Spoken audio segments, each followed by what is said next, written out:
इस वीडियो में हम लोग देखने वाले हैं सीजीएल मेंस 2024 के 18 जनवरी के इंग्लिश पेपर का सॉल्यूशन। तो स्टार्ट करते हैं। सबसे पहला हमारा क्वेश्चन क्या है? हमारा सबसे पहला क्वेश्चन है fill in the blanks appropriate option के साथ Rashid was not able to blank the pen after the accident. Accident के बाद जो दर्द हो रहा था, पेन हो रहा था, वो राशिद जो है एबल नहीं था ब्लैंक करने के लिए, उसे बियर करने के लिए। बियर, इस बियर का मतलब होता है वाइन, तो ये नहीं हो सकता। ये बेयर का मतलब होता है विदाउट, मतलब किसी चीज़ के बिना, ठीक है, तो ये भी नहीं हो सकता। बायर का मतलब होता है कस्टमर, तो ये भी नहीं हो सकता। ये बियर होगा क्योंकि ये बियर का मतलब क्या होता है? सहना, टॉलरेट करना, किसी चीज़ को क्या करना? टॉलरेट करना, सहना।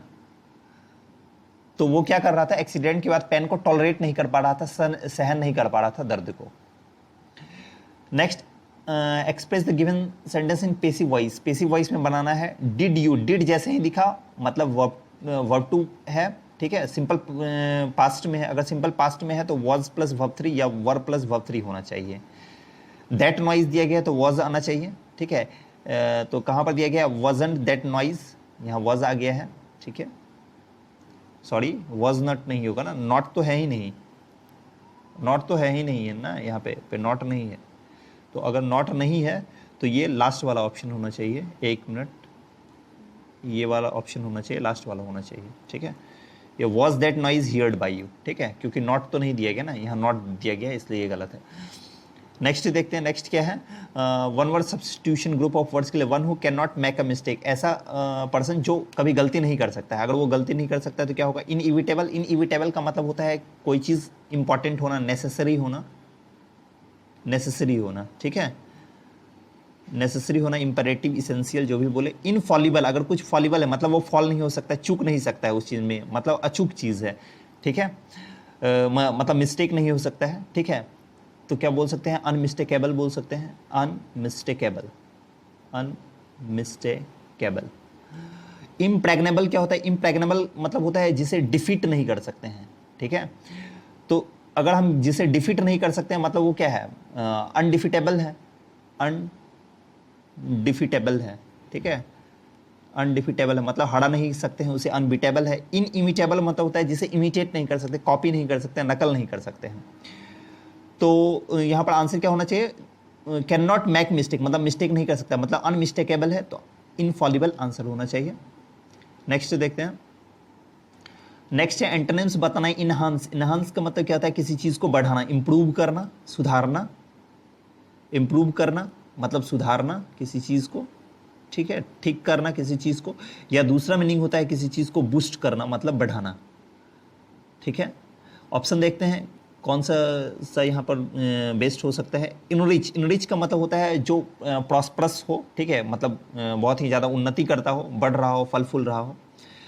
यहाँ पर इम्पेयर। इम्पेयर का मतलब होता है किसी चीज़ को खराब करना है। तो एंटोनिम्स हमें पूछा जा रहा है, अगर हम किसी चीज़ को इंप्रूव कर रहे हैं, सुधार रहे हैं, तो इम्पेयर कर रहे हैं मतलब खराब कर रहे हैं उस चीज़ को, क्या करना?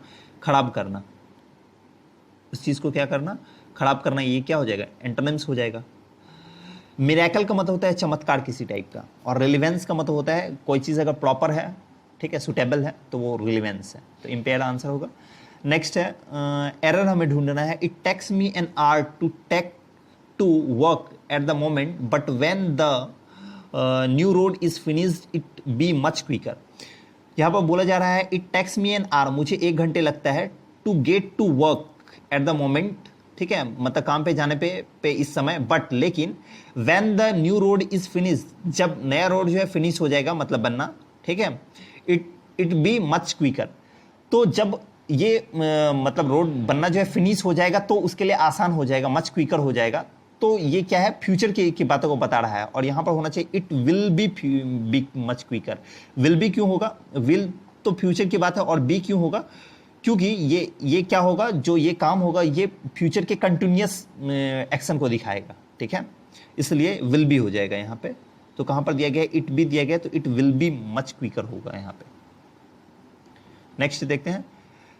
नेक्स्ट है appropriate option to fill in the blanks. No other book in the series captivated readers as blank as the final instalment. अगर आपने देखा होगा तो ये ग्रामर में आपने पढ़ा होगा एज और एज के बीच, ठीक है, इसके बीच में जो मतलब वर्ड आता है वो होता है एडजेक्टिव, वो एडजेक्टिव हो सकता है, और उसमें भी एडजेक्टिव 3 टाइप के होते हैं, पॉजिटिव, कंपैरेटिव और सुपरलेटिव। तो इसके पहले जो आता है, मतलब बीच में जो आता है एज के बीच में, वो पॉजिटिव डिग्री एडजेक्टिव आता है, ठीक है, पॉजिटिव डिग्री एडजेक्टिव आना चाहिए। तो पॉजिटिव डिग्री एडजेक्टिव हमें ढूंढना है। मैनी, मैनी तो नहीं हो सकता। मोस्ट तो सुपरलेटिव होता है, ये भी नहीं हो सकता। मोर क्या होता है? कंपैरेटिव होता है। तो एज मच एज आना चाहिए, ठीक है। यहां पर दिया गया है एंटोनिम्स, एंटोनिम्स जेनरस। अगर कोई जेनरस है मतलब काइंड हार्टेड पर्सन है, काइंड है, दयालु है वो, ठीक है। बेनीवोलेंट है, बेनीवोलेंट है। मैग्नेनिमस है, ठीक है, यहाँ मैग्नेनिमस दिया गया है, मतलब ये इसका सिनोनिम्स है, ठीक है। एंटोनिम्स हमें ढूंढना है। अल्ट्रुइस्टिक भी वही चीज़ है। अल्ट्रुइस्टिक का मतलब क्या होता है? परोपकारी होना, ठीक है। अगर कोई दयालु है मतलब परोपकारी है। बेनीवोलेंट भी तो यही चीज़ है, तो सेल्फिश हो जाएगा। ये ऑप्शन एलिमिनेशन से भी बनाया जा सकता था। सेल्फिश का मतलब क्या है? मतलब वो सेल्फ इंटरेस्टेड है, अपने ही काम के लिए सिर्फ इंटरेस्टेड है, ठीक है, सेल्फ इंटरेस्टेड है। नेक्स्ट है express the given sentence in reported speech. मतलब डायरेक्ट नरेशन में दिया गया है और इसे इनडायरेक्ट नरेशन में आपको कन्वर्ट करना है। I am determined to publish my findings, the scientist asserted confidently. तो यहाँ पर जो रिपोर्टिंग वर्ब जो दिया गया है, जो बाहर का सेंटेंस है, ठीक है, इन्वर्टेड कॉमा के बाहर जो है उसे रिपोर्टिंग वर्ब बोलते हैं, और इन्वर्टेड कॉमा के अंदर जो होता है वो रिपोर्टेड स्पीच होता है, ठीक है, जो उन्होंने स्पीच दिया है, जो कहा है, स्टेटमेंट है वो। तो साइंटिस्ट ने असर्ट किया कॉन्फिडेंटली, तो द साइंटिस्ट कॉन्फिडेंटली असर्टेड पहले आना चाहिए। कहाँ पर दिया गया? कॉन्फिडेंटली असर्टेड, ये सारे में ही दिया गया है, ठीक है, सारे में ही दिया गया है। आगे है I am determined. I am, I कौन? जब साइंटिस्ट खुद से बोला था तो आई बोला। अगर हम उसे इनडायरेक्ट वे में हम किसी को बताएंगे तो क्या हो जाएगा? वो आई, सी या ही हो जाना चाहिए। दैट के बाद सी दिया गया है यहाँ पे, दैट सी, ठीक है। डिटरमाइंड दिया गया है। डिटरमाइंड क्या है? सिंपल पास्ट टेंस है। सिंपल पास्ट टेंस किस में चेंज हो जाता है? पास्ट परफेक्ट में चेंज हो जाता है। पास्ट परफेक्ट कहाँ है? यहाँ हैड दिया गया है, तो हैड डिटरमाइंड होना चाहिए। फोर्थ ऑप्शन इसका सही आंसर होना चाहिए, ठीक है। फोर्थ ऑप्शन इसका सही आंसर होना चाहिए ना। I am determined, oh sorry, I am determined नहीं है, आई एम को मैंने नहीं देखा यहाँ पर मैं इसे पेसिव में चेंज करने लगा ना। आई एम डिटरमाइंड है, नरेशन में चेंज करना है, तो आई एम क्या हो जाएगा? वॉज डिटरमाइंड होना चाहिए। यहाँ वॉज डिटरमाइंड यहाँ है, तो ये थर्ड आंसर हो जाएगा। Appropriate option to fill in the blanks इसमें दिया गया है। Luck does not always favour us. Luck जो हमेशा हमारा साथ नहीं देता है। So we must always depend blank are on efforts for success. इसलिए हमेशा हम लोगों को क्या करना चाहिए? डिपेंड करना चाहिए ब्लैंक अपने सक्सेस के लिए, ठीक है, अपने एफर्ट्स पे। तो डिपेंड के साथ क्या आना चाहिए? यहाँ पर प्रीपोजिशन दिया गया है। डिपेंड के साथ 2 प्रीपोजिशन आता है, या तो इसके साथ ऑन आ सकता है या अपॉन आ सकता है। पर दोनों के यूज़ में क्या डिफरेंस है कि कब ऑन आ सकता है, कब अपॉन आ सकता है? कोई डिफरेंस नहीं है। जनरली यूज जो किया जाता है कॉमनली, ठीक है, ये कॉमनली यूज किया जाने वाला है। ऑन को कॉमनली यूज किया जाता है, और अपॉन जो है थोड़ा ज़्यादा फॉर्मल होता है। तो यहाँ ऑन तो दिया ही नहीं गया है, तो अपॉन ही हो जाएगा, ठीक है। अगर ऑन दिया होता तो ऑन हम लोग पहले चूज करते, क्योंकि वो ज़्यादा यूज किया जाने वाला है। नेक्स्ट क्या है? Correctly spelling, correct spelling to incorrectly spelled word in the given sentence. All criminals attitude must be nibbed at the bird. अच्छा, निब्ड का स्पेलिंग गलत है। यहाँ पर निब्ड का स्पेलिंग होना चाहिए NIPPED। यहाँ पर निब्ड का स्पेलिंग ये है। निब्ड का मतलब होता है किसी चीज़ को एंड करना, फिनिश करना, समाप्त कर देना, ठीक है। नेक्स्ट है जम्बल्ड ऑर्डर में दिया गया, इसे अरेंज करके कोहेरेंट पैराग्राफ बनाना है। यहाँ पर दिया गया है psychotherapy is a voluntary relationship between, ठीक है, द वन सीकिंग ट्रीटमेंट और the client and the one who treats और द थेरेपिस्ट। मतलब साइकोथेरेपी जो है ये एक वॉलंटरी रिलेशनशिप है, किसके बीच में? जो ट्रीटमेंट करवा रहा है या जो ट्रीट कर रहा है, जो थेरेपिस्ट है, ठीक है, डॉक्टर और पेशेंट के बीच, ऐसे समझ सकते हैं, ठीक है। जो थेरेपी करवा रहा है जो पेशेंट, और जो डॉक्टर है, थेरेपिस्ट है, उसके बीच का एक वॉलंटरी रिलेशनशिप है। यहाँ पर बताया गया द रिलेशनशिप। तो द लगा के हम लोग क्या करते हैं? किसी चीज़ को मतलब जो पहले ही इंट्रोड्यूस कर दिया गया है, जो डेफिनेट चीज़ें हैं उसे बताते हैं। तो द रिलेशनशिप का मतलब उस रिलेशनशिप की बात की जा रही है जो पहले बताया गया। तो यहाँ पर बताया गया अ वॉलंटरी रिलेशनशिप, मतलब बी हमेशा ए के बाद ही आएगा, इस चीज़ से हम लोग कंफर्म हो गए। बी हमेशा ए के बाद आएगा। कहाँ पर बी ए के बाद दिया गया है, ए के बाद यहाँ पर बी दिया गया है, यहाँ पर बी पहले ही दे दिया गया है, तो 2 ऑप्शन पहले ही एलिमिनेट हो गया। यहाँ पर ए के बाद बी दिया गया है और यहाँ पर भी ए के बाद बी दिया गया है, ठीक है। अब बीच में सी आ भी सकता है, ठीक है, इसे देख के हम आगे पढ़ के समझ में आएगा। The purpose of the relationship, फिर द रिलेशनशिप का जिक्र किया गया उस रिलेशनशिप के बारे में, is to help the client to solve the psychological problems being faced by her or him. Purpose क्या होता है इस रिलेशनशिप का, कि जो क्लाइंट जो है, मतलब जो पेशेंट है, वो जो साइकोलॉजिकल जो भी प्रॉब्लम को फेस कर रहा है उसे क्या करना, सॉल्व करना। यहाँ पर डी में दिया गया है psychotherapies aim at changing the maladaptive behaviors, decreasing the sense of personal distress and helping the client to adapt better to her or his environment। अच्छा, यहाँ पर आप देख सकते हैं कि इसमें अडाप्ट करने के बारे में बताया गया और यहाँ पर भी इन्वायरमेंट के बारे में बताया गया। तो पहले अडाप्ट करेगा तब यहाँ पर चेंज के बारे में बताया गया। ई में चेंज भी made an individual personal environment. तो हम अगर किसी को अगर किसी इन्वायरमेंट में फिट होना है, ठीक है, उसे चेंज करना है, तो पहले वो उस इन्वायरमेंट के लिए एडजस्ट करेगा, फिर उसे चेंज कर सकता है। पहले खुद को किसी इन्वायरमेंट में क्या करना होगा, एडजस्ट करना होगा। तो डी भी पहले आएगा ई से पहले। अब डी और ई के बीच में कुछ आ भी सकता है, लेकिन डी पहले आएगा। तो डी ई पहले इसमें दिया गया है, डी ई से पहले आएगा और यहाँ पर 3 में ई पहले आ गया है डी से। यहाँ पे भी डी और ई में से डी पहले आया है। अब हम कैसे समझ सकते हैं कि कौन सा पहले आएगा, इसमें 4th ऑप्शन में दिया गया ए और स्टार्टिंग में, और फर्स्ट ऑप्शन में डी दिया गया। तो ए और डी को पढ़ेंगे कि कौन सा जो है फर्स्ट में आ सकता है। ए में बताया गया कि साइकोथेरेपी के लिए जो है एक वॉलंटरी रिलेशनशिप होता है, ठीक है। एक साइकोथेरेपी जो एक वॉलंटरी रिलेशनशिप होता है किसके बीच में, जो ट्रीटमेंट ले रहा है और जो थेरेपिस्ट है। डी में बताया गया कि साइकोथेरेपी का एम होता है चेंज करना किसी के बिहेवियर को।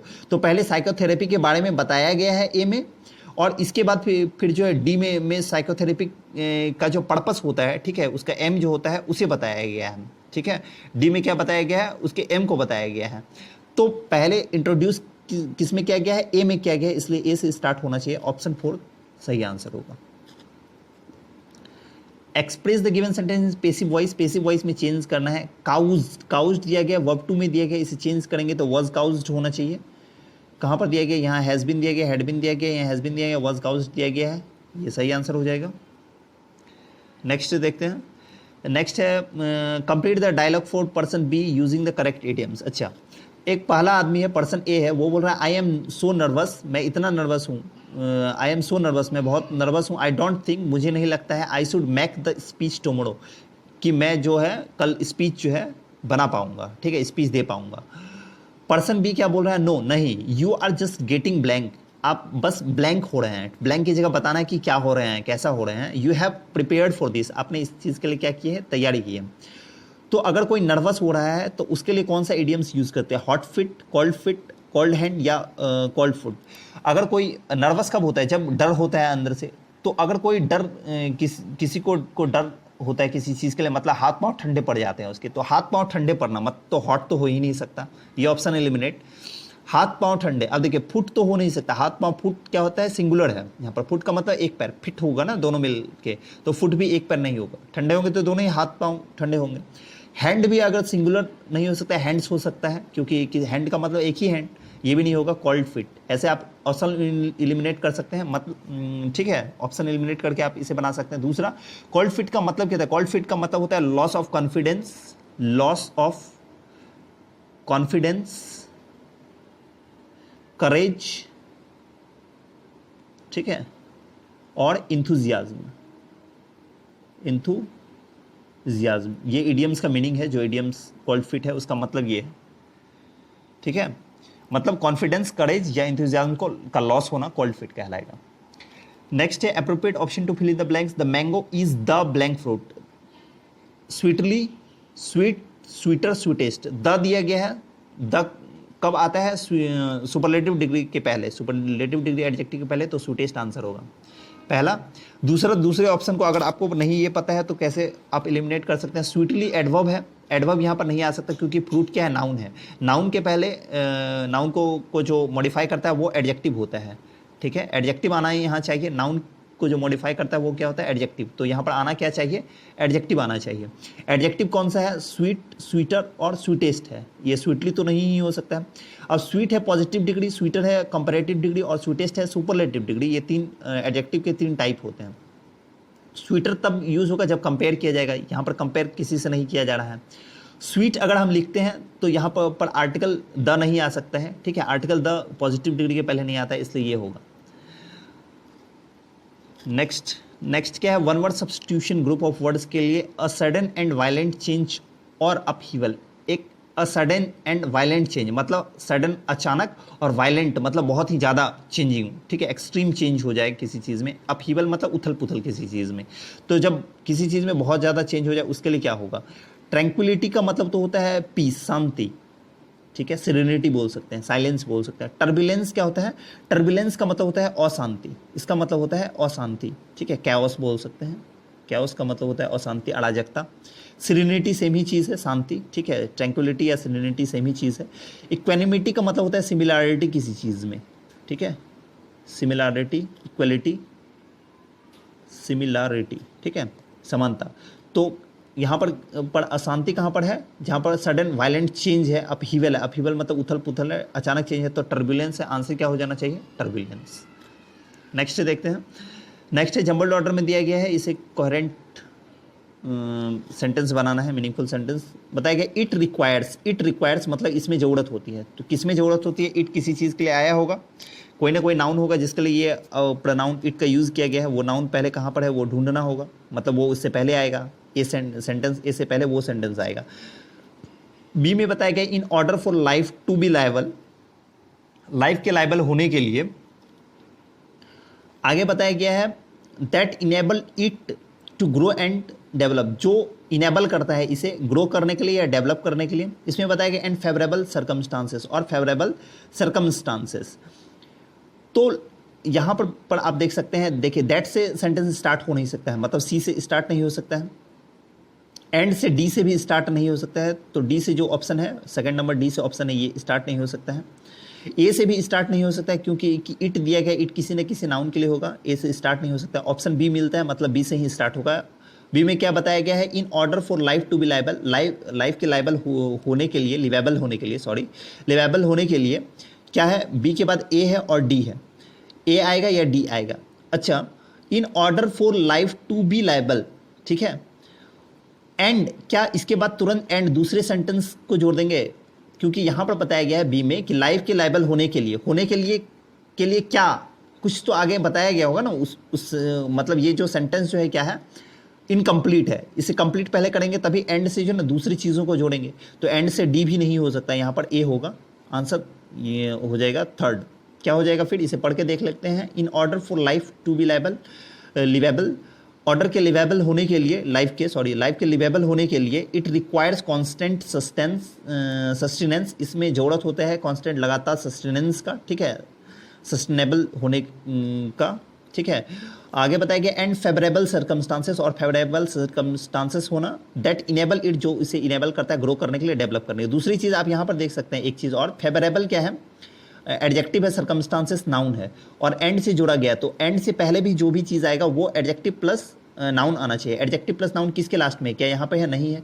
ग्रो एंड डेवलप यहाँ वर्ब है, यहाँ इसके लास्ट में। इसका मतलब डी से पहले ए आना फिक्स है, डी से पहले ए आना फिक्स है, वो भी एक ही ऑप्शन में आपको दिख रहा है, वो इसलिए ही होगा क्योंकि यहाँ पर भी कॉन्स्टेंट क्या है, एडजेक्टिव, और सस्टेनेंस क्या है, नाउन है।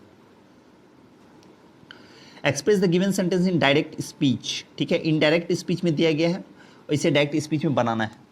The teacher informed that the exam had been postponed, had been दिया गया, इसका मतलब क्या होगा, ये हैज़ बीन होना चाहिए, क्योंकि हैड बीन कब होता है, जब हैज़ बीन होगा वो हैड बीन में चेंज होता है। तो हैज़ बीन कहाँ पर दिया गया, यहाँ पर हैज़ बीन दिया गया है, यहाँ पर हैड पहले से दिया गया, ये नहीं हो सकता, वॉज दिया गया नहीं होगा। अब the exam has been postponed, यहाँ तक तो सही है। आगे देख लेते हैं, द टीचर इन्फॉर्म्ड दैट, तो यहाँ पर क्या आना चाहिए, इन्फॉर्म्ड ही आना चाहिए। इन्फॉर्म्स तो होगा नहीं क्योंकि ये फिर चेंज हो जाएगा फिर प्रेजेंट के अकॉर्डिंग, ठीक है, प्रेजेंट टेंस के अकॉर्डिंग, इसलिए इन्फॉर्म्ड होना चाहिए। आंसर फर्स्ट होगा। नेक्स्ट है appropriate meaning of the underline word leisurely. Leisurely का मतलब क्या होता है? खाली समय। इसका मतलब क्या होता है? खाली समय। जो खाली समय होता है उसे लीजर पीरियड बोलते हैं, लीजरली है। अगर आप खाली समय में हैं मतलब आप आराम से कंफर्टली हैं, ठीक है, कंफर्ट में हैं, आराम से आप कुछ कर सकते हैं। तो हेस्टिली तो होगा नहीं, जल्दबाजी में आप नहीं कर सकते हैं। विदाउट हैस्ट यहाँ पर मतलब बिना जल्दी के, तो ये हो सकता है। आगे बता रहा है with a kick start. Kick start का मतलब क्या है? किक स्टार्ट कब करते हैं हम लोग? जैसे बाइक वगैरह स्टार्ट करते हैं तो किक से स्टार्ट कब करते हैं? तो किक स्टार्ट करने का मतलब ये एक इडियम्स है, ठीक है। तो यहाँ पर ये तो हो ही नहीं सकता है, लेकिन मैं इसका मीनिंग बता देता हूँ। किक स्टार्ट का मतलब क्या है? जब हम किक से स्टार्ट करते हैं तो हमें एक्स्ट्रा एनर्जी, एक्स्ट्रा जो है मोटिवेशन, या पैर से, जो पाँव से हम लोग स्टार्ट करते हैं तो असिस्टेंट चाहिए होता है, सहायता चाहिए होता है। तो इसका मतलब होता है to start something with extra effort या एक्स्ट्रा एनर्जी, मोटिवेशन, असिस्टेंट, जो भी बोले, ये इसका मीनिंग होगा। ये भी नहीं हो सकता। आगे बताया गया है रीएस्योरिंगली। एस्योर का मतलब क्या होता है? सुनिश्चित होना। तो किसी चीज़ को सुनिश्चित करने की बात यहाँ नहीं है, तो विदाउट हैस्ट, बिना किसी जल्दबाजी के, ये आंसर होगा। नेक्स्ट है express the given sentence in direct speech. Indirect में दिया गया है, इसे डायरेक्ट में चेंज करना है। बताया गया the district magistrate order the police. Order किया गया है, यहाँ पर ऑर्डर किया गया है, तो यहाँ पर ऑर्डर किया गया है मतलब क्या है? Imperative sentence. तो इंपेरेटिव सेंटेंस क्या होता है? वर्ब से स्टार्ट होता है, सारा वर्ब से है, पर उसके लिए टोल्ड हो जाएगा। Told the police, told the police, told the police, सारे में ही दिया गया है। हाँ, हमें सिर्फ इसमें देखना होगा to work all night and put an end to those rights. Those अगर यहाँ दिया गया है तो दीज आना चाहिए, यहाँ दिया गया है, फर्स्ट ऑप्शन नहीं होगा। यहाँ दीज दिया गया है, यहाँ दीज दिया गया, यहाँ दीज दिया गया, फर्स्ट ऑप्शन एलिमिनेट हो गया है। Work all night, to work दिया गया तो work all night and put an end to these rates, ये होना चाहिए। वर्क ऑल नाइट, ये तो एलिमिनेट हो गया। Work all night and put to end these, put an end था ना, पुट एन एंड यहाँ पर दिया गया है, पुट एन एंड, तो पुट टू एंड यहाँ पर दिया गया, ये नहीं हो सकता। पुट एन एंड यहाँ पर दिया गया है। Work all night and, and दिया गया ना यहाँ पे, तो एंड आना चाहिए, यहाँ पर टू दे दिया गया है, ये भी नहीं होगा, आंसर थर्ड। नेक्स्ट है अप्रोप्रिएट प्रोनाउन हमें ढूंढना है। मिस्टर अमित कुमार, जो मिस्टर अमित कुमार है, प्रोप्राइटर ऑफ जिलिंग पेन्स, पेन्स के एक ब्रांड है जिलिंग्स, उसके प्रोप्राइटर है, मालिक है। इज नॉन, वो जाने जाते हैं किस चीज़ के लिए? फॉर ब्लैंक, ब्लैंक के लिए जाने जाते हैं, उनके ब्लैंक के लिए जाने जाते हैं। ब्लैंक ऑनेस्टी, ब्लैंक टाइप के ऑनेस्टी के लिए। ऑनेस्टी क्या है? नाउन है। एंड डिसेंट बिहेवियर, और उनका जो डिसेंट बिहेवियर है, बहुत अच्छा बिहेवियर है इन द बिजनेस एरेना, मतलब बिजनेस के क्षेत्र में, ठीक है, उसके लिए वो जाने जाते हैं।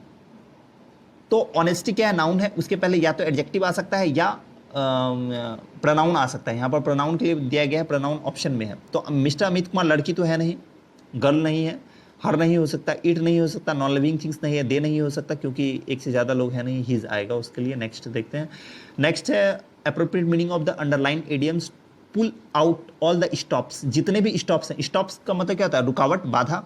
तो जितने भी रुकावट है, बाधा है, उसे आप क्या कर लिए? पुल आउट कर लिए, मतलब हटा दिए। पुल आउट का मतलब हटाना या खींचना।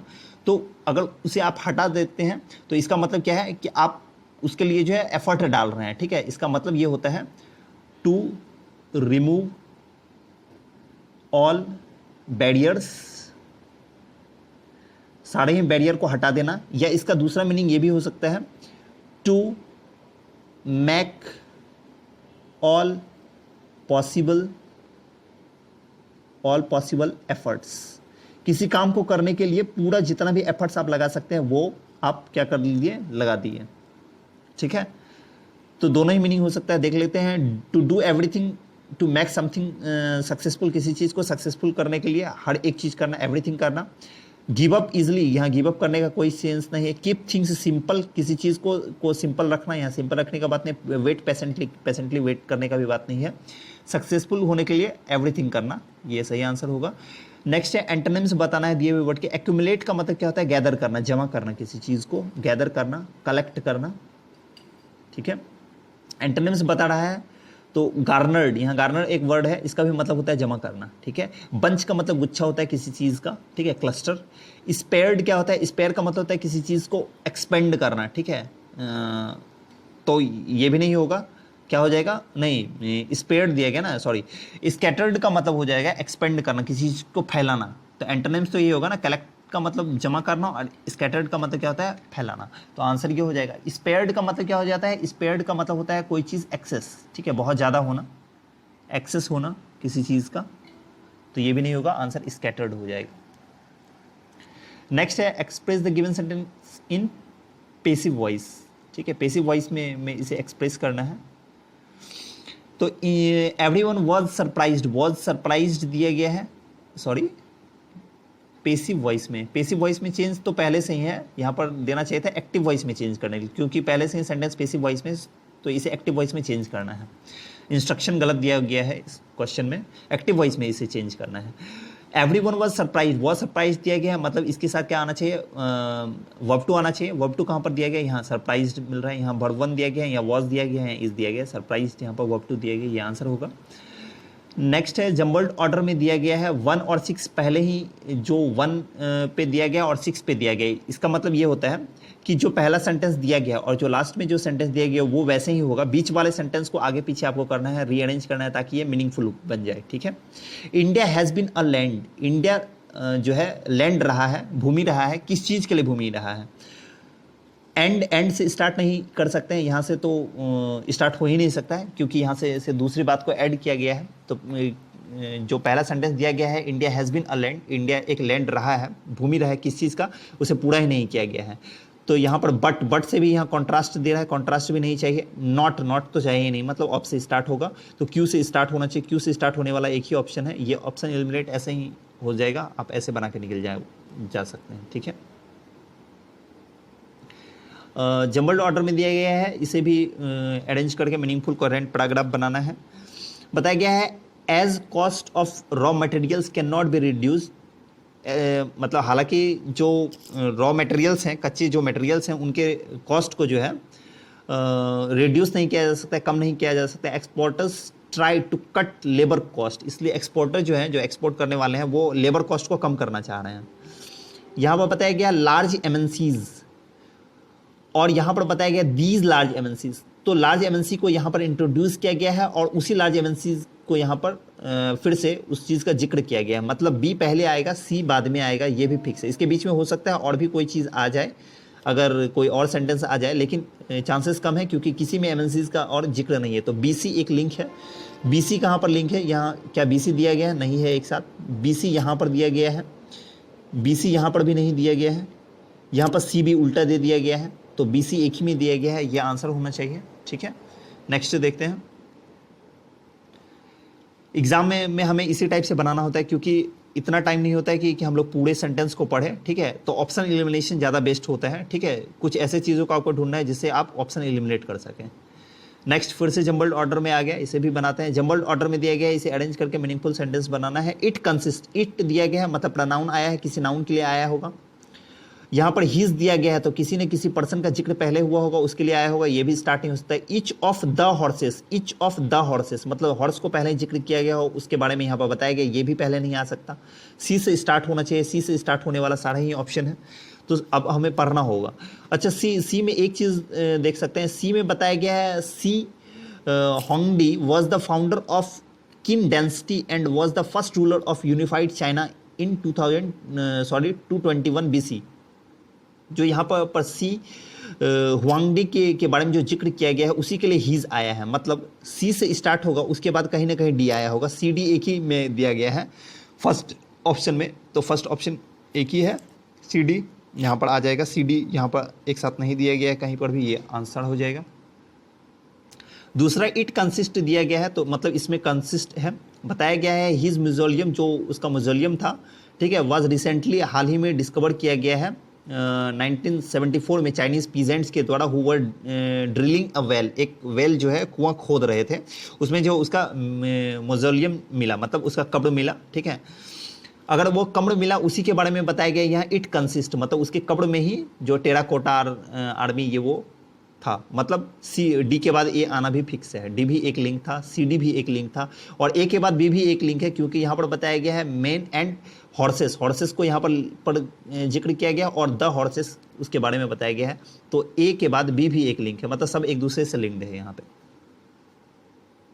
Appropriate homophone for the option from the option to fill in the blanks. Homophone मतलब जो सुनने में सेम जैसा होता है पर बट उसका क्या होता है, मीनिंग अलग होता है। We should blank away all prejudices to live in harmony. हमें वी शुड ब्लैंक, हमें ब्लैंक करना चाहिए ऑल प्रिजुडाइसेस, जितने भी प्रिजुडाइसेस होते हैं, ठीक है, टू लिव इन हार्मनी, साथ में रहने के लिए, ठीक है, हार्मनी के साथ रहने के लिए हमें सभी प्रिजुडाइसेस को, ठीक है, सभी जो भी मतलब जेलसी है या किसी के साथ, ठीक है, मनमुटाव है, प्रिजुडाइसेस का मतलब वही है, उसे क्या करना चाहिए, ब्लैंक अवे कर देना चाहिए। ब्लैंक अवे करना चाहिए मतलब उसे हटा देना चाहिए। हार्मनी अगर आप शांति से रहना चाहते हैं मतलब उसे हटाना होगा। तो कास्ट अवे करना, कास्ट अवे यहाँ पर जो है फ्रेजल वर्ब दिया गया है, कास्ट अवे करना, इसका मतलब होता है थ्रो करना। कास्ट अवे का मतलब ये दोनों लिंक होगा, ठीक है। कास्ट अवे का मतलब हो जाएगा थ्रो करना, किसी चीज़ को फेंक देना, हटा देना। ये कास्ट का मतलब होता है जाति, जो हम लोग अलग अलग जात के होते हैं वो कास्ट है ये कोस्ट का मतलब होता है जो सी के का जो किनारा होता है, ठीक है, कोस्ट जो होता है किनारा किसी सी वगैरह का, रिवर का, वो कॉस्ट। और ये कॉस्ट का मतलब किसी चीज़ का दाम जो होता है, प्राइस होता है वो। तो यहाँ पर कास्ट अवे होना चाहिए क्योंकि यहाँ पर वर्ब हमें चाहिए, वर्ब और प्रीपोजिशन मिलके फ्रेजल वर्ब होता है जिसका मीनिंग थ्रो है। यहाँ पर ये सब नाउन है, ठीक है, तो ये आंसर हो जाएगा। नेक्स्ट है correct spelling incorrectly spelled word के लिए। यहाँ पर गाउज का स्पेलिंग पूछा जा रहा है। गाउज कहीं पर दिया गया होगा जो कि हाँ, यहाँ गाउज का स्पेलिंग गलत दिया गया है। गाउज का स्पेलिंग होता है GAUGE, यस। गाउज, गाउज का मतलब क्या होता है, गाउज का मतलब होता है किसी चीज़ को एसेस करना, किसी चीज़ को क्या करना, जज करना, ठीक है, आंकना, किसी चीज़ को, किसी चीज़ को आंकना, एसेस करना या जज करना। तो गाउज का स्पेलिंग कहाँ दिया गया है, यहाँ पर सही दिया गया है, ये आंसर होगा। नेक्स्ट दिया गया है जम्बल्ड ऑर्डर में फिर से अरेंज करके मीनिंगफुल सेंटेंस बनाना है। Beginning in the 19th century, 19th century के बिगिनिंग के बाद किया गया है। वॉज से स्टार्ट हो नहीं सकता, बी ऑप्शन को एलिमिनेट कर सकते हैं। The origin of the moon, moon के ओरिजिन के बारे में बताया गया है। यहाँ पर बताया गया 3 competing theories emerge to solve it दिया गया, मतलब इसे सॉल्व करने के लिए जो है 3 जो है थ्योरी जो है इमर्ज किया गया, ठीक है, आया। तो किसे सॉल्व करने के लिए, यहाँ पर कहीं पर कोई दिया गया, यहाँ पर दिया गया, आप देख रहे हैं मिस्ट्री, एक लॉन्ग मिस्ट्री है, उसी को सॉल्व करने के बारे में यहाँ पर बताया जा रहा है, ठीक है। और यहाँ पर बताया गया है और मून के ओरिजिन के बारे में, मतलब स्टार्ट किससे होना चाहिए, डी से तो स्टार्ट हो ही नहीं सकता, डी से भी स्टार्ट नहीं हो सकता क्योंकि यहाँ पर इट आया है जो कि पहले किसी चीज़ के बारे में जिक्र किया गया है, उसी के लिए इट आया है। डी से भी स्टार्ट नहीं हो सकता, ए और सी बचा। ए और सी को देखते हैं। Beginning in the 19th century, 19th century के बिगिनिंग में बी, उसके बाद दिया गया वाज लॉन्ग अ मिस्ट्री। क्या लॉन्ग मिस्ट्री, यहाँ पर बताया रहा है बी में कि एक मिस्ट्री है, तो यहाँ पर किसी चीज़ का जिक्र ए में किया नहीं गया है जो मिस्ट्री होगा, इसलिए ये भी नहीं हो सकता। सी से स्टार्ट होगा, बताया गया है कि मून का जो ओरिजिन है वाज अ लॉन्ग मिस्ट्री, ये एक लंबा मिस्ट्री है। And beginning in the 19th century, और 19th सेंचुरी के बिगिनिंग में 3 कंपीटिंग थ्योरी जो है इमर्ज हुआ इसको सॉल्व करने के लिए, इस मिस्ट्री को सॉल्व करने के लिए। इट किसके लिए आया है, मिस्ट्री के लिए आया है, मिस्ट्री को सॉल्व करने के लिए। तो आंसर कौन सा हो जाएगा, 4th हो जाएगा। नेक्स्ट देखते हैं। नेक्स्ट है कॉम्प्रिहेंशन क्लोज टेस्ट दिया गया है, इसे सॉल्व करते हैं। तो इसमें क्या दिया गया है, क्लाइमेट चेंज के बारे में दिया गया है। Climate change blank an imminent threat to our planet. Climate change जो है, जो ब्लैंक है, एक इमिनेंट थ्रेट है, ठीक है, मतलब एक थ्रेट है हम लोगों के लिए। क्या है, थ्रेट है हमारे प्लानेट के लिए। डिमांडिंग अर्जेंट ग्लोबल एक्शन, जिसमें ज़रूरत है जो ग्लोबली मतलब इंटरनेशनल लेवल पे एक अर्जेंट क्या करने का, एक्शन की ज़रूरत है। तो climate change blank an imminent action will posed will be posing.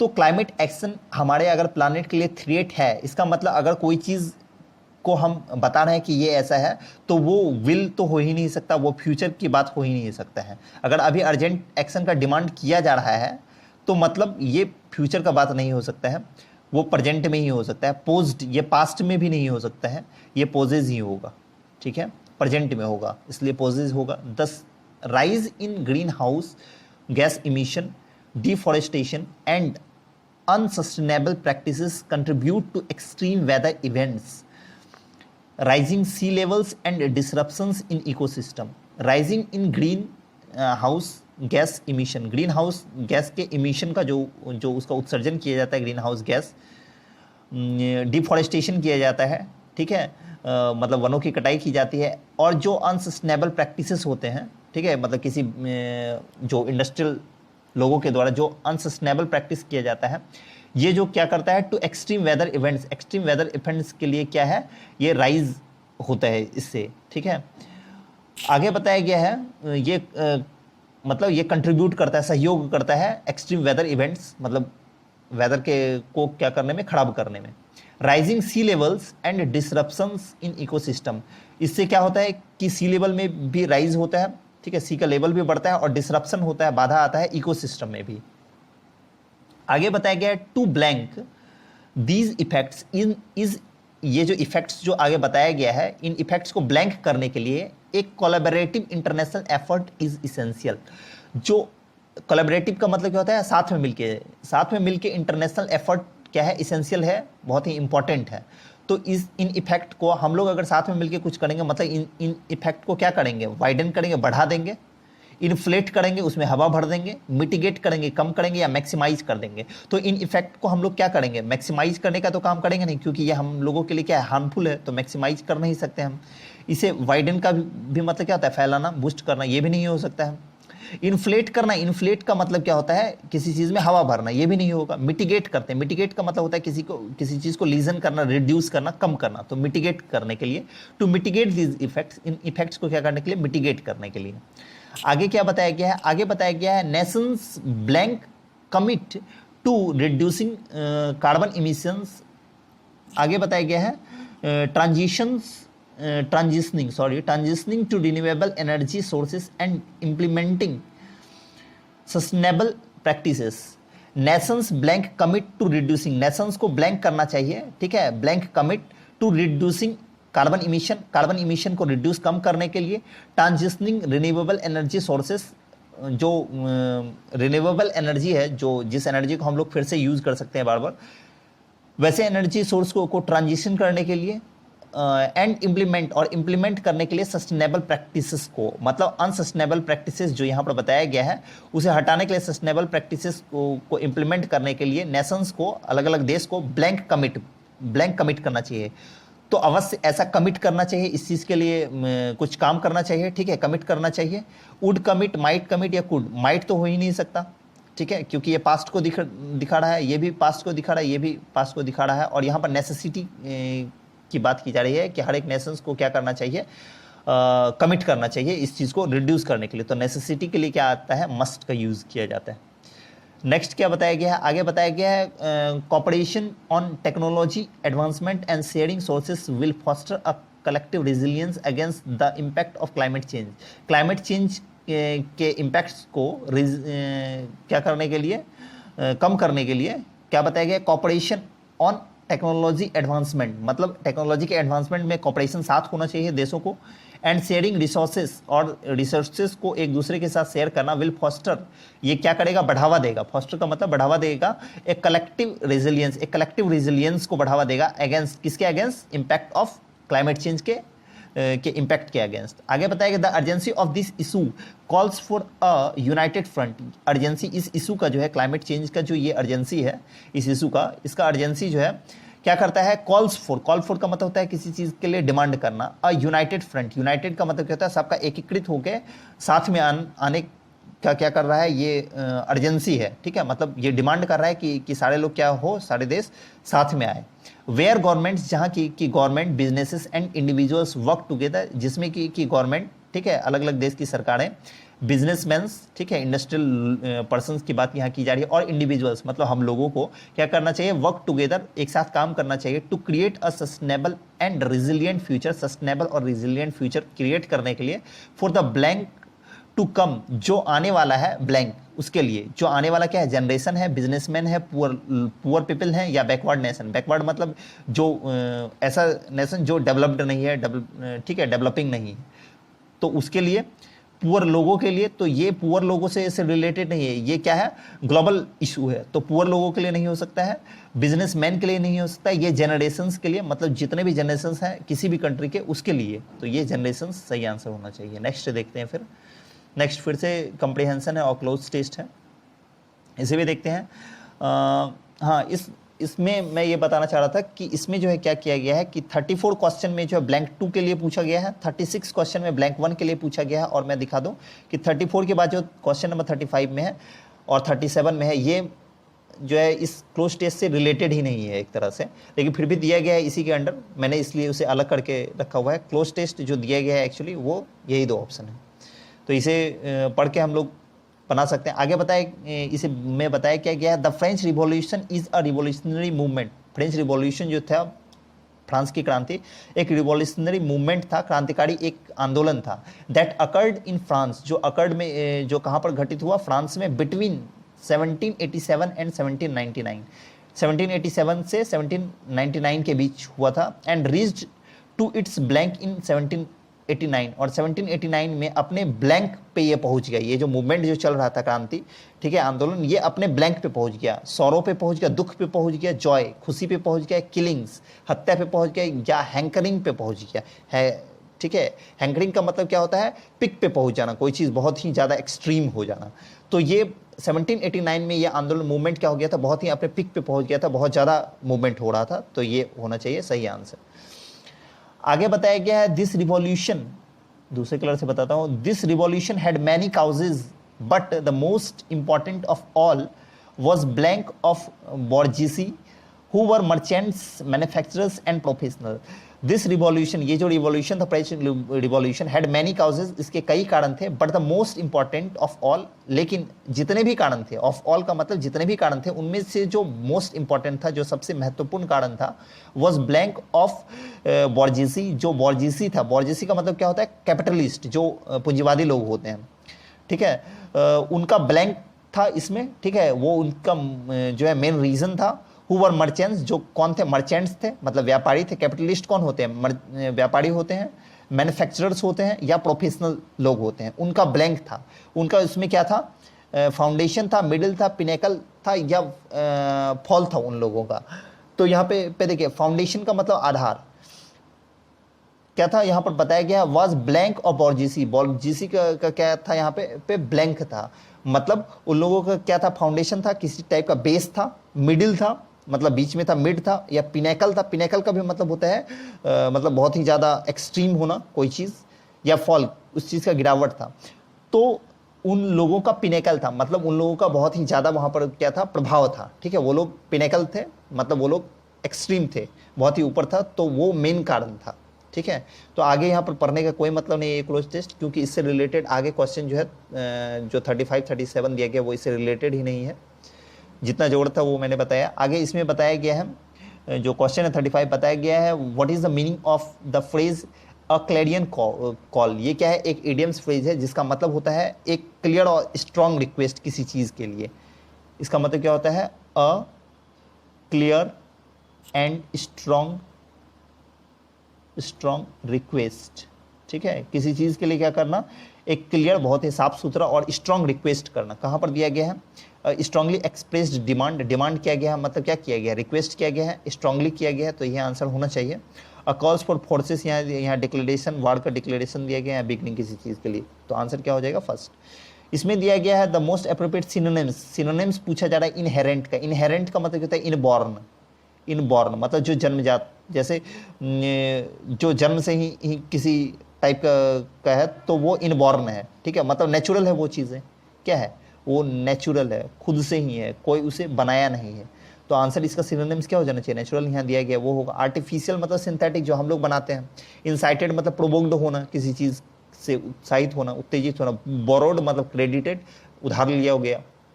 तो ये दोनों जो है क्लोज टेस्ट से किसी भी टाइप से रिलेटेड नहीं था। अब क्लोज टेस्ट नहीं है, अब पैसेज आ गया। ठीक है, तो हम लोग पैसेज को देखते हैं। इसके लिए हमें पैसेज पढ़ना होगा।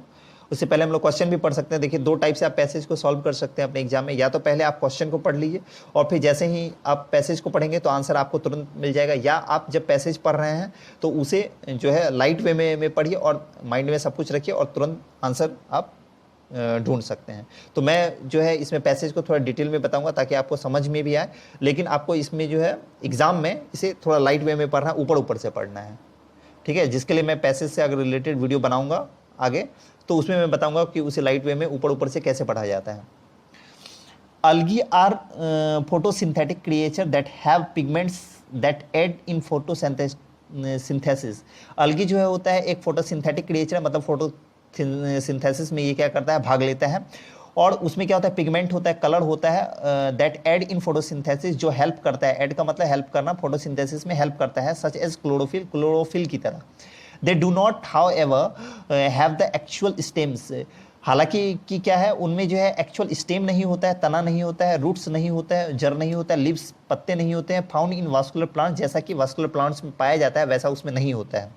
आगे बताया गया है while some of them have many cells, जबकि उनमें से ऐसे कई चीज़ों में क्या होता है, मैनी सेल्स, कई सेल्स होते हैं। अदर आर यूनिसेलुलर, और कई ऐसे भी अलगी होते हैं जो यूनिसेलुलर होते हैं, मतलब उसमें एक ही सेल होता है।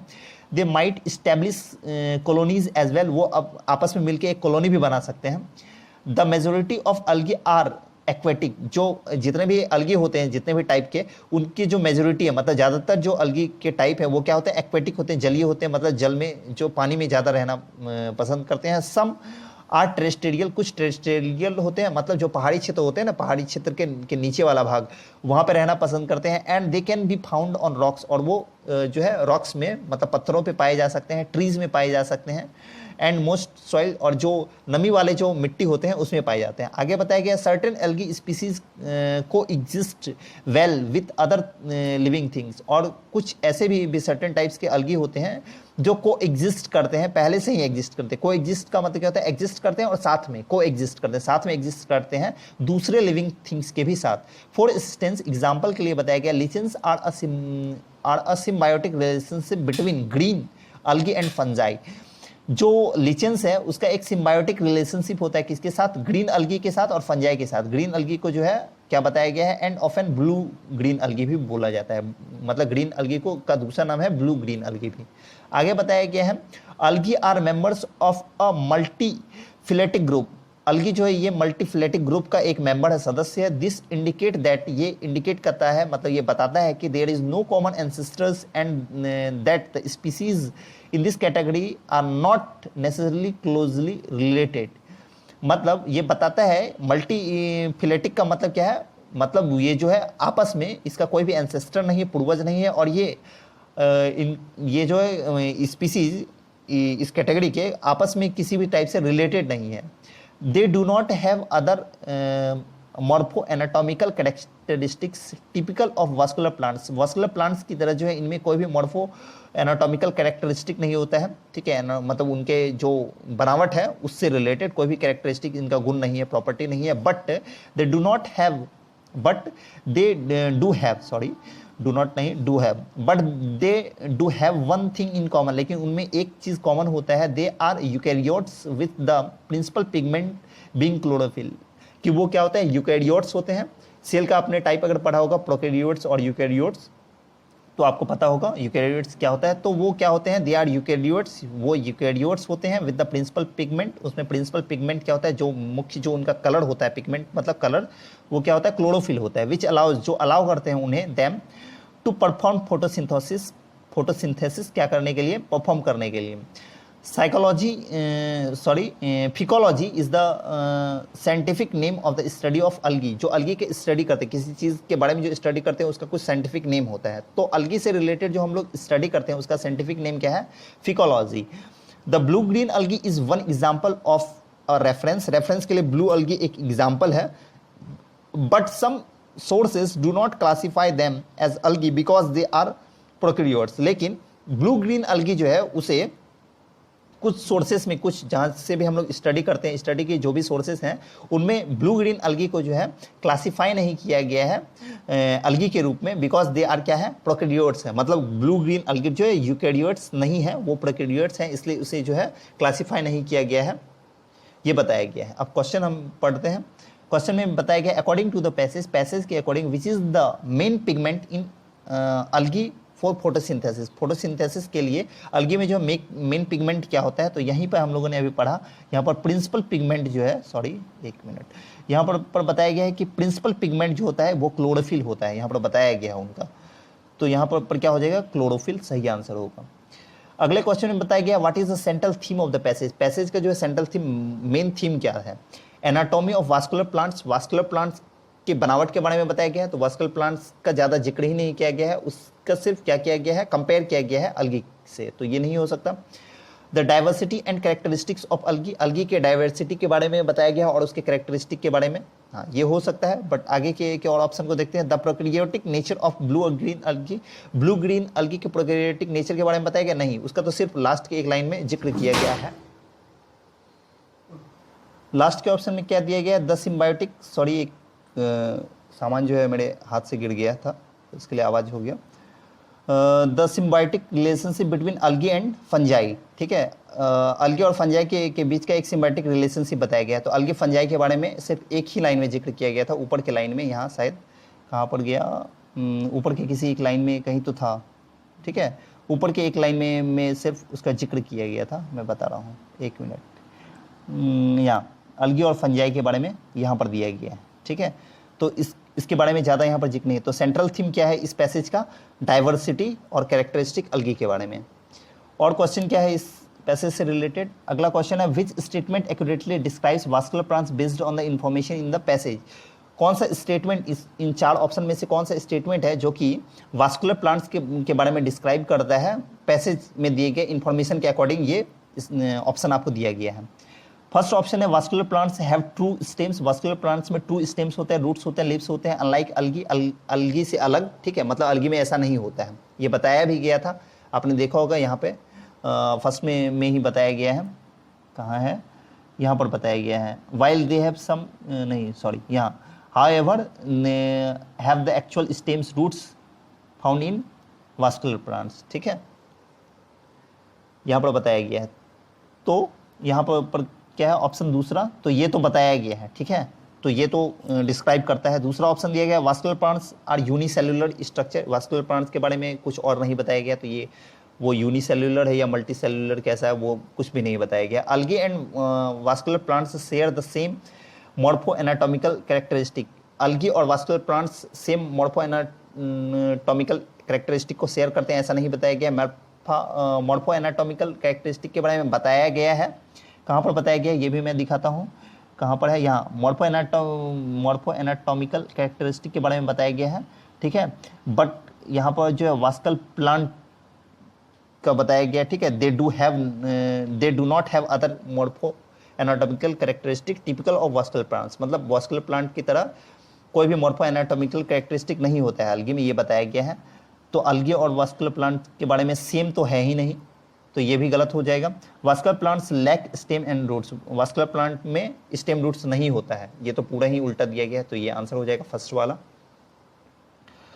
अगला क्वेश्चन में क्या बताया गया है, what does the term multiphyletic group mean in the context of algae. Multiphyletic का मतलब क्या था कि उनका कोई एंसेस्टर नहीं होता है, हम लोगों ने उसके बाद पढ़ा भी था कि उनका कोई एंसेस्टर नहीं होता है, वो आपस में रिलेटेड नहीं होते हैं। तो कहाँ पर दिया गया है वैसा, बीइंग क्लोजली रिलेटेड, ये तो पूरा ही उल्टा है। हैविंग अ कॉमन एंसेस्टर, उनका एंसेस्टर होना, ये भी गलत है। हैविंग डाइवर्स मॉर्फो, डाइवर्स होना, नो कॉमन एंसेस्टर, कोई भी कॉमन एंसेस्टर नहीं है। एंड नॉट क्लोजली रिलेटेड, और क्लोजली रिलेटेड भी नहीं, ये आंसर होगा।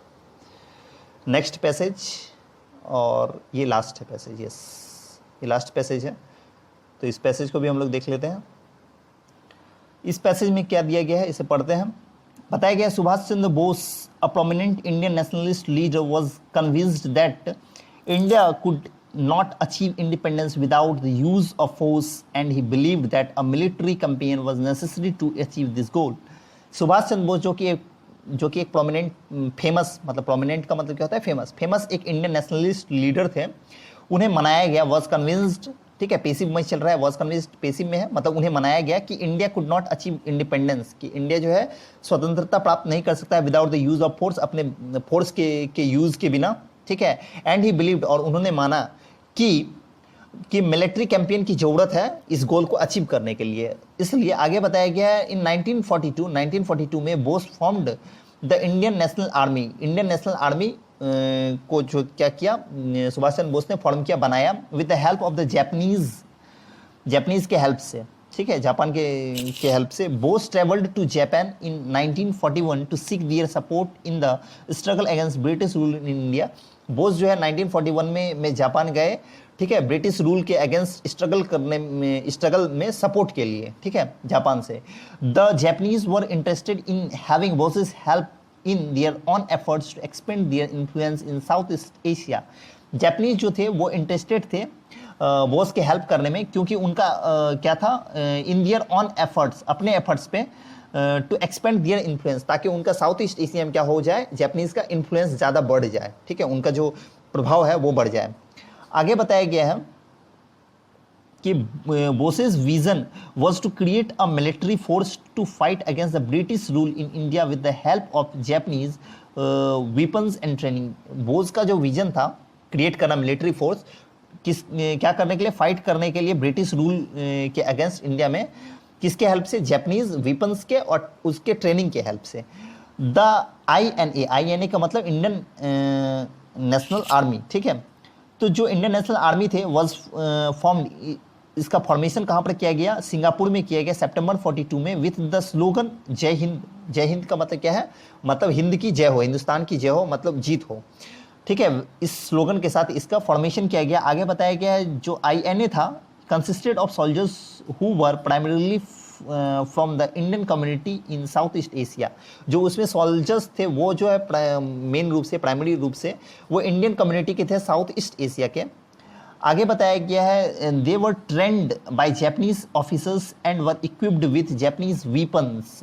उनको किसके द्वारा, जापानीज ऑफिसर के द्वारा ट्रेन किया गया, ठीक है, और इक्विप्ड किया गया जापानीज वेपन्स से, मतलब उन्हें दिया गया, ये बताया गया। आगे बताया गया द INA जो था fought alongside Japanese forces in Burma and other parts of south East Asia during world war 2। जब वर्ल्ड वार 2 चल रहा था तो जो ये INA था, ये जो जापानीज फोर्सेस की तरफ से जो है ना, ठीक है, वो बर्मा में लड़ा भी था, मतलब जिसका अभी म्यांमार नाम है जिस कंट्री का, उसके साइड उसमें लड़ा भी था, ठीक है। आगे बताया गया है bosses leadership of the INA and his military campaigns against the British rule in India made him a popular figure among many Indians। कई इंडियंस के बीच जो है ना, जो बॉस का लीडरशिप था INA में और मिलिट्री कैंपेन में, ठीक है, ब्रिटिश के अगेंस्ट, वो जो है इंडियन के बीच उन्हें क्या कर दिया, पॉपुलर बना दिया, फेमस बना दिया। The consequences of the formation of the INA were significant. जो INA का जो फॉर्मेशन किया गया था, ठीक है, वो क्या था, इसका जो कॉन्सिक्वेंसेस था, इसका रिजल्ट जो था वो क्या था, सिग्निफिकेंट था, बहुत ही इंपॉर्टेंट था, ठीक है। The INA's campaign against the British in India and the Indian soldiers role in Burma campaign had a psychological impact on the British forces. जो INA का कैंपेन जो था ब्रिटिश के अगेंस्ट इंडिया में, ठीक है, और इंडियन सोल्जर्स का जो मतलब रोल जो रहा बर्मा में जो कैंपेन हुआ वर्ल्ड वार 2 में, ठीक है, जापानीज फोर्सेस की तरफ से, वो जो एक साइकोलॉजिकल इम्पैक्ट डाला ब्रिटिश फोर्स पे, ठीक है। आगे बताया गया the British were shocked that Indian soldiers had turned against them. British बहुत शॉक्ड थे कि इंडियन सोल्जर्स जो है उनके खिलाफ आ चुके हैं। Undermining there confidence in maintaining control over India, जो कम कर रहा था उनके कॉन्फिडेंस को, ब्रिटिश की कॉन्फिडेंस को मेंटेन करने में, क्या चीज़, कंट्रोल, उनका कंट्रोल जो था इंडिया पे उसे मेंटेन करने में क्या कर रहा था, उनके कॉन्फिडेंस को अंडरमाइन कर रहा था, कम कर रहा था। The INA also had a significant impact on the Indian independence movement. INA का एक सिग्निफिकेंट इम्पैक्ट रहा इंडिपेंडेंस, इंडिया के इंडिपेंडेंस मूवमेंट में भी। आगे बताया गया bosses vision of a socialist India with equal rights of all citizens inspired many Indians. Bose का जो विजन था सोशलिस्ट इंडिया का, इक्वल राइट्स के साथ, सबका समान अधिकार हो, ठीक है, फॉर ऑल सिटीजन, सभी सिटीजन्स के लिए, इंस्पायर किया बहुत सारे इंडियंस को। आगे बताया गया the INA become a symbol of the struggle. INA जो है एक सिंबल बन गया था, ठीक है, स्ट्रगल किसके अगेंस्ट, ब्रिटिश कॉलोनलिज्म के against. And Bose's slogan of Jai Hind become a rallying cry of the independence movement. और जो बोस के द्वारा जो जय हिंद जो स्लोगन दिया गया था, ये इंडिपेंडेंस मूवमेंट के दौरान जो क्या हो गया था, एक क्या हो गया था, रैलिंग क्राई हो गया था, मतलब जो रैली निकल रहा था फोर्सेस का, उसके बीच ये गूंज रहा था। However the INA's military campaigns were not successful. हालांकि जो मिलिट्री का कैंपेन जो रहा INA का, वो ज़्यादा सक्सेसफुल नहीं रहा इन अचीविंग दियर गोल्स, अपने गोल्स को अचीव करने में, of freeing India from British rule, British rule से इंडिया को फ्री करने में। The INA suffered significant losses in battle and their efforts were undermined by the Japanese surrender in 1945। INA का जो सफर जो रहा, ठीक है, वो आईएनए सफर किया सिग्निफिकेंट लॉस, ठीक है, बैटल में जो है बहुत ही ज़्यादा लॉस हुआ आईएनए को। एंड देयर एफर्ट्स, और उनका एफर्ट्स जो था वर अंडरमाइंड, उसे कम कर दिया गया जापानीज के द्वारा, जब वो 1945 में सेकेंड वर्ल्ड वॉर के दौरान क्या कर दिया, सरेंडर कर दिया। अब क्वेश्चन को हम लोग देख लेते हैं। क्वेश्चन दिया गया है what ultimately undermined the INA's efforts to free India from British rule. जो आईएनए का एफर्ट था उसे अल्टीमेटली क्या अंडरमाइन कर दिया, वही द जापानीज सरेंडर इन 1945, जो हम लोगों ने अभी तुरंत पढ़ा है, ठीक है, तो ये आंसर हो जाएगा। नेक्स्ट क्वेश्चन क्या है, how did Subhash Chandra Bose view India's fight for independence. Subhash Chandra Bose कैसे मतलब जो है देखे इंडिया के फाइट को, किसके अगेंस्ट, इंडिपेंडेंस के लिए, थ्रू पॉलिटिकल नेगोशिएशन, पॉलिटिकल होके देखे, इकोनॉमिक होके देखे, या मिलिट्री कैंपेन के थ्रू, ना नॉन वायलेंट भी नहीं हुए थे, मिलिट्री कैंपेन के थ्रू देखे थे। नेक्स्ट बताया गया है what was the primary reason for the Japanese to support Subhash Chandra Bose and the formation of INA. जो प्राइमरी रीजन क्या था जापानीज का, जो वो सुभाष चंद्र बोस का हेल्प किया फॉर्मेशन में, ठीक है, और फॉर्मेशन में किसमें, आईएनए का। तो उनका मेन प्राइमरी ये क्या था, उनका मतलब अपने इन्फ्लुएंस को बढ़ाना। यहाँ पर कहीं दिया गया था, हाँ, यहाँ एक्सपेंड दियर इन्फ्लुएंस, यहाँ expand their influence in South East Asia, यहाँ पर जो मैंने घेरा है वहाँ पर अब देख सकते हैं, साउथ ईस्ट एशिया में अपने इन्फ्लुएंस को बढ़ाने के लिए वो लोग हेल्प कर रहे थे। तो कहाँ पर दिया गया है, हाँ, यहाँ influence in South East Asia में अपने दे वांटेड एक्सपेंड, अपना एक्सपेंड करना चाहते थे अपने इन्फ्लुएंस को साउथ ईस्ट एशिया में। व्हाट वाज द सिग्निफिकेंट, 45 में क्या है, what was the significance of bosses slogan जय हिंद। बोस का जो स्लोगन था जय हिंद, उनका क्या सिग्निफिकेंस रहा, क्या महत्व रहा, ये पूछा जा रहा है। ये सिंबलाइज किया स्ट्रगल ब्रिटिश कॉलोनलिज्म के लिए। It was a call to arms for the Indian and British army. It represented Bose के विजन को। मैनिफेस्ट, ये क्या था, एक सिंबलाइज्ड था, ठीक है, ये सिंबलाइज्ड किया गया था, यहाँ पर हम लोगों को बताया गया है, मैं दिखा देता हूँ, ठीक है। ब्रिटिश के अगेंस्ट जो स्ट्रगल हो रहा था उसे ये सिंबलाइज किया, यहाँ पर बताया गया है, मैं दिखाता हूँ, यहाँ ये एक सिंबल बन गया था, ठीक है, ब्रिटिश कॉलोनलिज्म के लिए। तो ये हमारा सॉल्यूशन था 18 जनवरी का। 20 जनवरी का भी सॉल्यूशन जल्द ही आएगा। So thanks for watching this video, and if you like this video, do subscribe the channel and share with your friends also. And for PDFs, you can join our channel SSC English by Satyajit. Thanks.